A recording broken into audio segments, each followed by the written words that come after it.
Goeiemôre, het jy al agtergekom hoe storms die vermoë het om die ware self te ontbloot? Hoe jy jouself raak sien in 'n storm.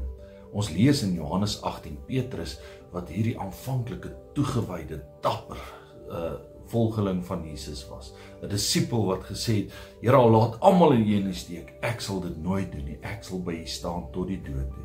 En dan lees ons in Johannes 18, wanneer Jesus gearresteer is en van die ooggetuies erken vir Petrus. Jy's een van hulle, dan sê Petrus, nee, ek ken hom nie. 3 keer doen hy dit en dan kraai die haan. Petrus moes siek en naar geword het toe die haan gekraai het. Want skielik ontbloot hierdie storm die ware self.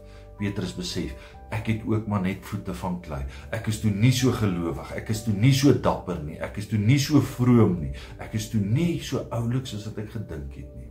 Vriende, en dit gebeur met jou en my ook. Ons beland in hierdie storm en ons dink ons gaan dapper en sterk staan en skielik kom die wiele af. Skielik is jou karakter en jou waardes en jou geloof nie so sterk as wat jy gedink het nie. En dan besef ons, storms het die vermoë om onsself te ontbloot.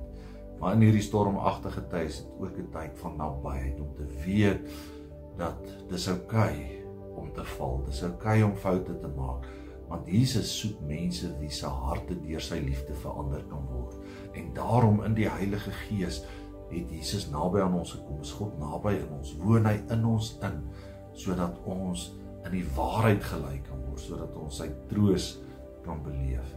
Ja, stormagtige tyd is ook 'n tyd waarin ek en jy geestelik kan groei, waarin ons besef hoe afhanklik ek van die Here is, hoe nodig ek die Here het, en daarom groei ek in my menswees en karakter. Mag jy, waar jy ook al in jou lewe is, in 'n storm, in 'n uitdagende tyd, besef dat storms het die vermoë om jou te ontbloot, maar dis 'n tyd om naby die Here te wees, om onder sy vlerk skuilings te neem, om onder die wolk, onder die vuurkolom te beweeg, binne God se wil, want hy wil jou toevou en hy wil in die Heilige Gees jou in die waarheid lei, jou troos, sodat jy kan groei en kan leer om te dans binne die storms in God se wil.